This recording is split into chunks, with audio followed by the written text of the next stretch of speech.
On this episode of Logjams, I cover Velvet Waltz by Built to Spill off their 1995 album, Perfect From Now On. Like many of the songs on that record, it's long, a lot of sections and instruments and changes and stuff, and it took a lot of effort. Went down a lot of rabbit holes. I got a little bit obsessed. I'm not looking for sympathy, it's just that it feels good to say some of these things out loud. I have to explain how and why I ended up building what amounts to a Doug Martsch signature Strat, even though they don't even make that. I got a little carried away with the green screen and didn't really have a plan for the video, so it's pretty weird, but that's totally okay. Anyway, stay tuned after the music for a breakdown of the song where I do my best low-rent Rick Beato thing. And Doug, if you do happen to see this, feel free to message me. I have some ideas. Happy to drive, sell merch. You could use a guitar as a backup. We'll chat later. Velvet Waltz coming at you. Enjoy.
Hey, I hope you enjoyed that. I had fun making it, and I learned a bunch of stuff that I will want to share with you. The reality is that my obsession with this cover has caused me to generate too much content for one video, or at least too much content for me to be able to finish one video. So I'm going to break it up.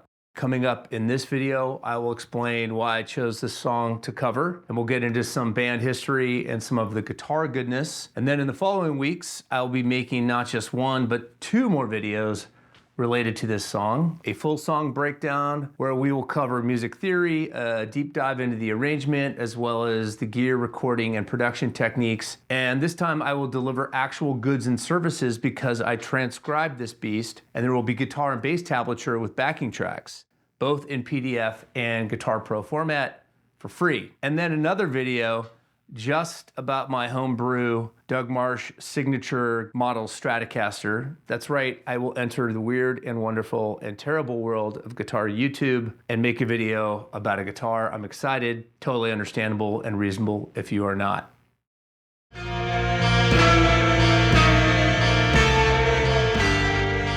I chose this song primarily for two reasons. Number one, the album is one of my favorites out of all of the 90s, and it had a huge impact on me at the time. And I think the story and historical context are really interesting commentaries on that moment in music. Perfect From Now On was released in 1995, nearly 30 years ago. What was happening in music in 1995? Well, to be clear, hip hop and R&B are dominating the charts and the culture, but we don't have time to go there, so we'll just focus on the, for lack of a better term, rock-based genres. The first thing to note is that grunge is like so over already. In fact, you already have the major labels churning out some pretty terrible grunge sound-alike bands.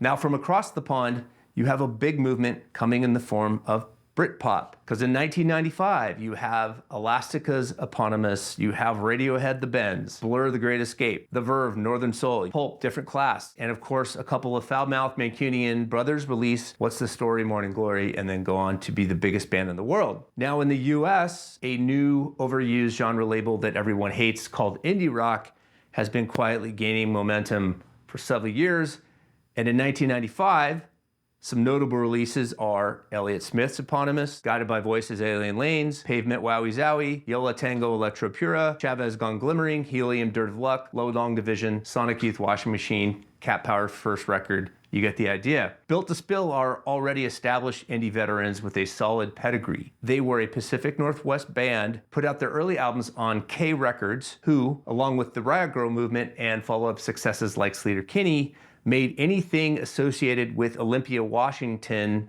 cool. Now, it should be noted that both Up and CZ Records were also local, credible indie labels who put out Built to Spill records, and that added to their cachet. Shout out to Down Your House. Now, coming into 95, things are looking good for the band. They just stepped up to the big leagues, signing to Warner Brothers, and they are coming off of the critical success of There's Nothing Wrong with Love, which is already being hailed as an iconic indie touchstone. However, they face the time-honored major label dilemma. How do you retain your grassroots credentials while expanding your audience and getting bigger, which is going to be part of the major label game? I suppose one logical strategy would be to make a more polished follow-up to There's Nothing Wrong with Love, with a slight lean towards more hooks and maybe a bit more punch and sparkle in the production. And one could argue that this is exactly what they pulled off pretty darn well on their second major label release, Keep It Like a Secret. But it is definitely not what they do in 1995 for their Warner Brothers debut.